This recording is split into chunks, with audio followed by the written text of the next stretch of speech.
How to get over the fear of public speaking. How many of you are afraid of public speaking? Okay, and if you want to expand on that, what are you afraid of? Are you afraid of that you may forget your lines? That you won't remember what you're going to say? Is that the way it's going to be? Yes. All right. Or are you afraid that people might throw tomatoes at you because you're listening to an echo? What are you afraid? Please, if you'd like to acknowledge that. Yes. Forgetting lines. Forgetting lines? Okay. Anybody else? People might not really like what you have to say. Okay, that's a common fear. All right, great. So I'm going to go over with you how to overcome the fear of public speaking. But first, I just want to talk to you about why you want to be a public speaker in the first place. Here I am talking to you, and there's about 60 people in the audience now. And I have a video camera, I have a video camera set up, and it's going out to 60 more people. And I estimate that right now, 200 people are listening to me and watching this video. They're going to see me for the 40-minute presentation. That's an efficient use of my time. If I wanted to reach out to all 200 people, and wanted to sit down with them for 40 minutes, how long would it take for me to accomplish that? Well, you can put away your calculators. The answer is forever. Because it's pretty much impossible to reach all those people and get their schedule and to sit down with them. Now you might be thinking that might be a higher quality time speaking to somebody one-on-one than just the video or the speech. But the thing is, if somebody likes you in the audience, they may come up to you later and want to meet with you. And they may want to sit down with you for that hour. And isn't that a better way of doing it? They've seen you up here, they've seen what you're all about, and now they're coming to you. I think that's another great benefit of public speaking. People perceive you as the expert, because you're the one up here talking, especially if they came to see you, and they definitely see you as the expert. Imagine trying to just find someone in the audience, and you're not the speaker, and go up to them and say, "Hey, Sally, I want to meet with you for 40 minutes and tell you what I'm all about." Sally is likely to say, "Well, let me check my schedule and get back to you." And she might forget to get back to you. Does that ever happen to anybody? Happens all the time. But when you're the speaker and you've given a speech, and if it's a really great speech and you're charismatic and you're an expert like I am, it's a little bit of a joke. Unless you think it's true, then it's not a joke. They're going to come up to you and want to schedule something with you, and it's going to be much easier than if they have no idea who you are. Does anyone else have any other reasons why public speaking may be good? Okay, now I want to go over with you how to overcome the fear of public speaking. The way I did it was just starting really, really small, the smallest I could, and building up from there. I just did videos 1 to 2 minutes that I would post to social media. Did I scare anybody by saying posting to social media? Yeah. Okay, there's always one or two.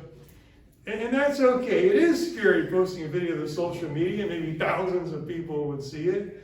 And it certainly was a little scary for me because I was really bad and I was posting these videos to social media. But I'm a bit of a ham. I like seeing my video go through the news feed and the likes and the comments. Not only that, I wanted the attention because I am a realtor and my series was called How to Be a Successful Real Estate Investor. And I was hoping people would reach out to me because of the videos, and they did. The thing about doing stuff on videos is how you look like and sound like on camera when you play it back is exactly how you look like and sound like to whoever's watching the video, or if you're preparing for a speech, exactly how you look like when you're preparing for a speech. Now that's the good news. The bad news is the person correcting it may be you, and you might have no idea what you're doing, which is what happened to me when I first started. When I first started, I had a real problem showing energy and enthusiasm. I was pretty much just flat, monotone, and there'd be big hesitations between my thoughts. It just sounded like the most boring thing in the world when I would play it back. And the way I adjusted for that is I started yelling. I would yell on the videos. That's how I showed energy and enthusiasm. I didn't know what I was doing, so that's what happened. And I have all those early videos on my YouTube channel.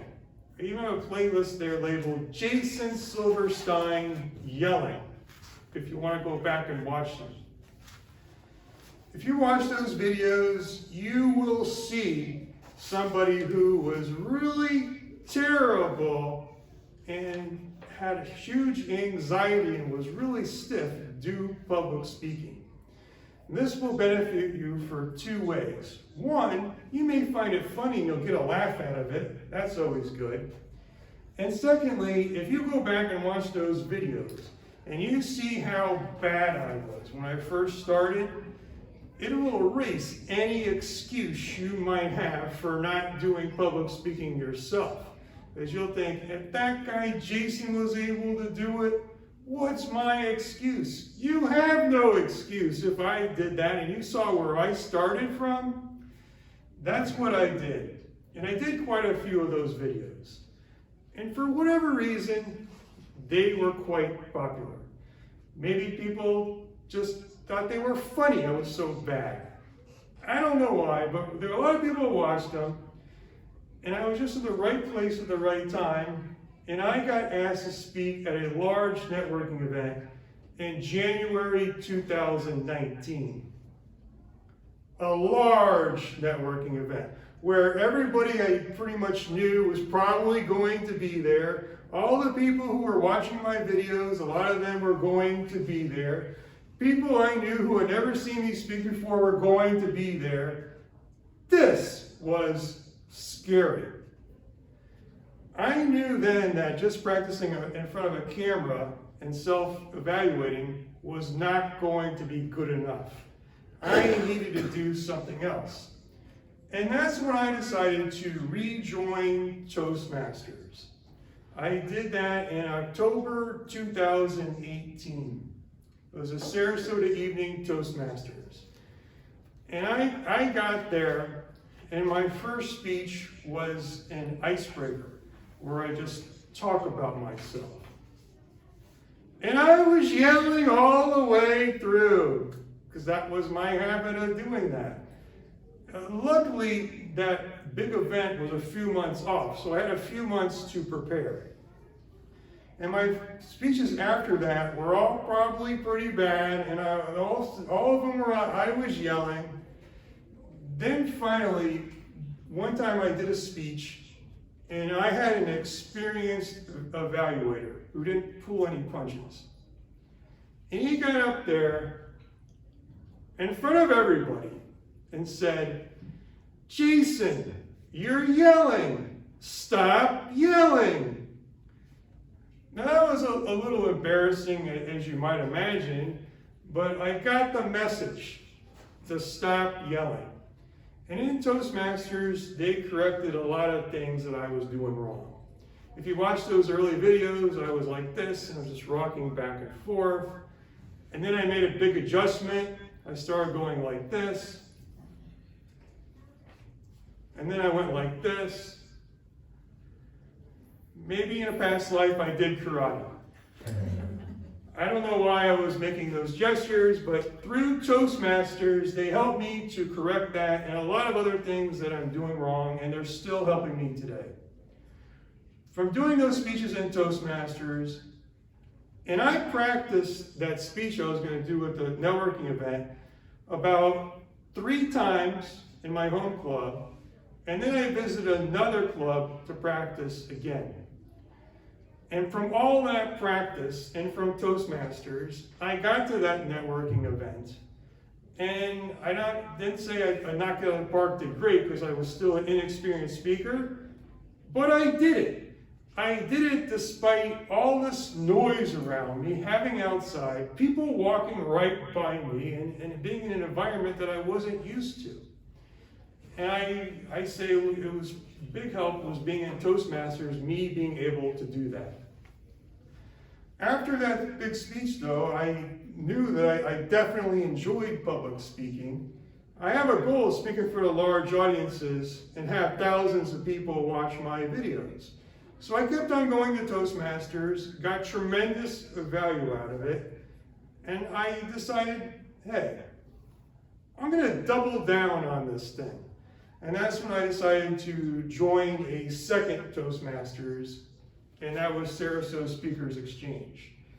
And it was there where one of the members asked me if I wanted to be a part of a speaking tour that would go around Sarasota and give speeches for 10 minutes.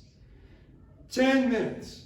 It might not seem like a long time to you, but that is forever to make a speech interesting when you're still not experienced.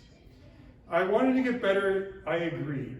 The first speech I did, it was a little rocky, but I got through it, and I've done 4 of those.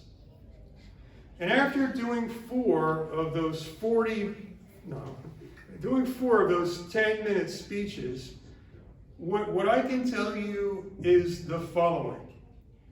Getting over the fear of public speaking is about practice and doing it over and over and over again. When I first did those 1 to 2 minute videos, it was really hard. It would take me 3 hours just to do a 1 to 2 minute video. Then I went on to Toastmasters and I was doing 5 to 7 minute videos, 5 to 7 minute speeches, and that was very difficult. And then I went on to do the 10-minute speeches, and that was difficult. But here's the thing, and this is the big message that I want to get across to all of you. Because I was doing the 5 to 7 minute speeches, those 1 to 2 minute speeches were now pretty easy. I could do it 1 or 2 times. Because I was doing the 10-minute speeches, the 5 to 7 minute speeches became much easier. And it's just about repetition and doing something over and over again, and it becomes easier. If I was able to do this, you can definitely do it, because nobody has started off from probably not many people have started off from a lower point than I did. And so I would recommend that you just start off small, 1 to 2 minute videos. If you try to take on something huge, like a 20-minute speech, then you probably will be scared, and you will be nervous, and you should be. Start off small and build from there. And that's what I recommend overcoming fear. Because if you think about anything that you've done over and over and over again, are you fearful of it anymore? No. That's how you overcome fear. Thank you.